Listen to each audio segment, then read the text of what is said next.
Bueno, éramos jóvenes recientemente egresados de diversas universidades. Realmente era un grupo de personas que, es importante recalcarlo, estaban absolutamente identificadas con la posibilidad del cambio social en Bolivia.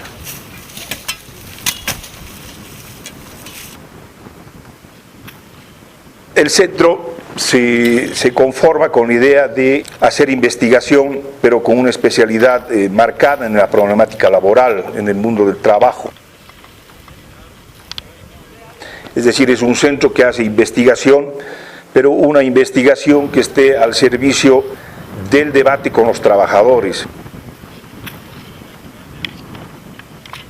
Se vivía casi el final del periodo nacionalista en Bolivia, y sí teníamos un movimiento obrero y sindical muy fuerte. Sin embargo, CEDLA comenzó a trabajar también en sectores que, a pesar de esa fortaleza que caracterizaba al movimiento obrero sindical, habían sectores de trabajadores que no estaban sindicalizados. Uno de los temas que apareció como novedoso en el plano del empleo y las migraciones era el proceso que se venía dando en el oriente del país, fundamentalmente en Santa Cruz, donde había tenido lugar ya un desarrollo importante de la agricultura capitalista en esta región. Bueno, CEDLA estudia este fenómeno, comprueba el nivel de asalariamiento al que habían llegado las relaciones laborales en esta región del país, en este campo agrícola, y da los elementos necesarios y brinda la información necesaria para que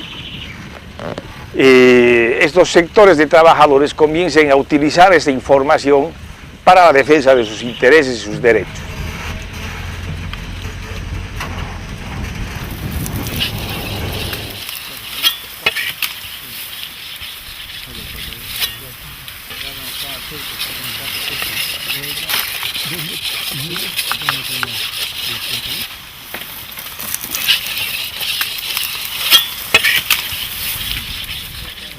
Este proceso posteriormente implicó que durante un buen tiempo, por lo menos en la región de Santa Cruz, estos trabajadores logren acordar convenios colectivos de trabajo con las organizaciones patronales y logren incorporar reivindicaciones de importancia.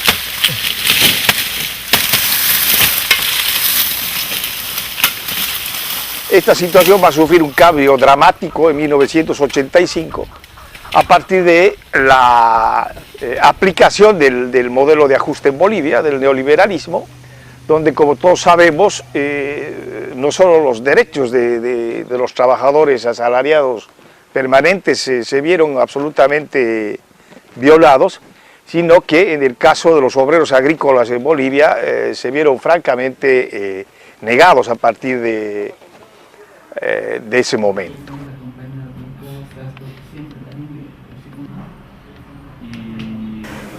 Claramente desde 1985, desde el famoso decreto 21060, bueno, se da una mayor subordinación del trabajo por el capital y su mayor explotación, de manera directa cuando los trabajadores son asalariados y a través de distintas formas y del mercado a los trabajadores no asalariados. Se da un proceso de ajuste muy duro, tanto en el empleo como en los salarios. Se da una primera etapa ya de congelamiento salarial y de contención de los salarios para favorecer las tasas de ganancia de los empresarios y reiniciar en su discurso la senda del crecimiento económico. Y por otro lado empiezan a aplicarse las políticas de libre contratación. A través de estas políticas ya casi nadie tenía certidumbre en el empleo, comienzan a difundirse formas de contratación eventual, temporal, ya el trabajo por tiempo indefinido comienza a ser casi una cuestión de lujo, ¿no es cierto? Y la mayor parte de los trabajadores ven afectada su seguridad en el trabajo.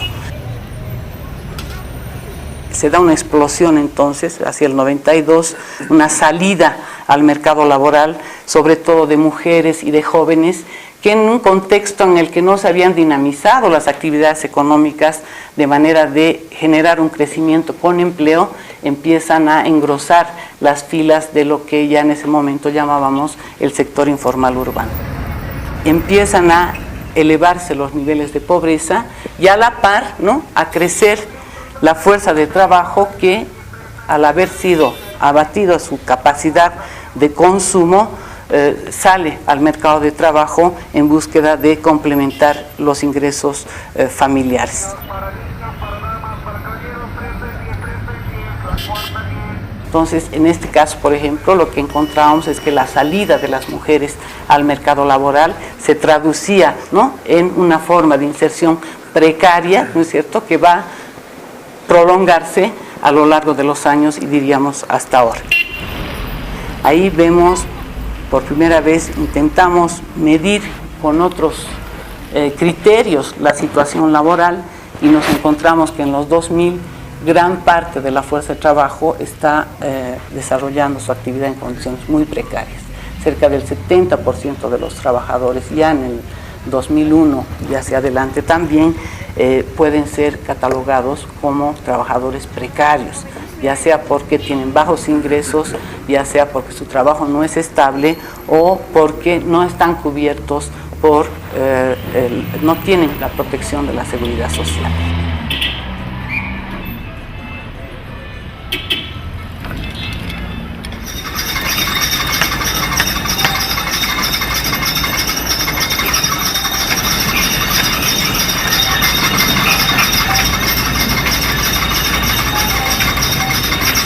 Ya para la entrada a este siglo hay un agotamiento de las políticas, ¿no? Un agotamiento del modelo neoliberal en el sentido de dar respuestas a los problemas de la gente.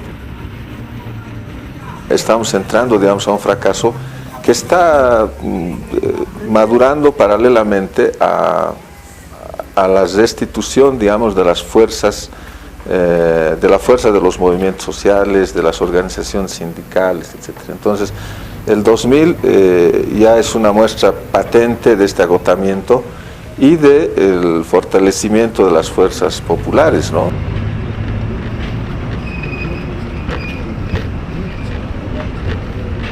Se va a dar un movimiento que, en mi criterio, es uno de los más importantes, ¿no?, que marcan este ascenso de las luchas sociales, que es la recuperación de Huanuni, ¿no? En realidad, sobre una lucha del sindicato de Huanuni que expulsa a una empresa que se había comprado prácticamente la mina y la fundición de Vinto, y los trabajadores demuestran que sí se podía manejar eficientemente una empresa, que podían acumular reservas para invertir, etcétera, que era una respuesta contundente al neoliberalismo, pero además que apuntó, yo creo, al corazón, ¿no?, del modelo, que era la participación de la inversión extranjera. Entonces, eso que va a ser un gran movimiento, pero todavía muy focalizado, muy regionalizado, va a culminar en una movilización muy grande de recuperación de los hidrocarburos el 2003.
aporte nuestro en el debate público con análisis sobre el tema de los sectores de hidrocarburos, de los sectores extractivos, fue importante porque pudo apoyar, digamos, la demanda de estos sectores sociales que muy claramente estaban cuestionando a este régimen neoliberal y que derivaron en esa crisis estatal que hasta ahora estamos, digamos, todavía padeciendo, ¿no?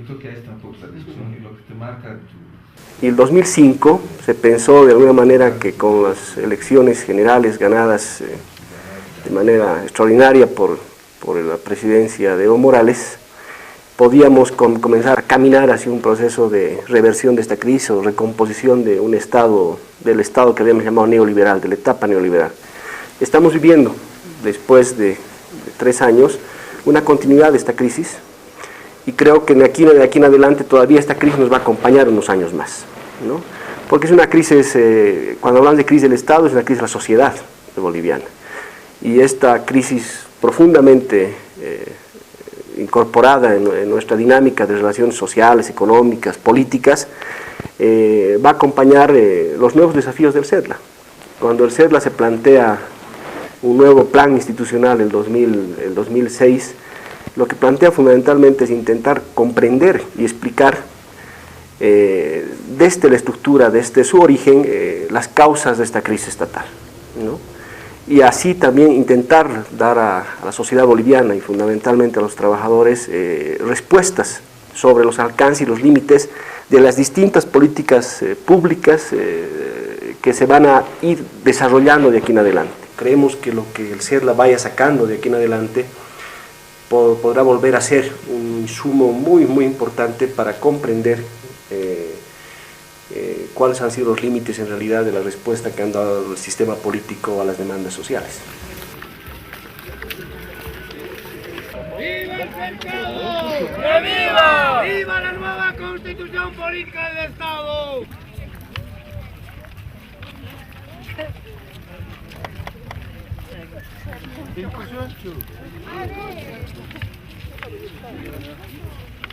La paz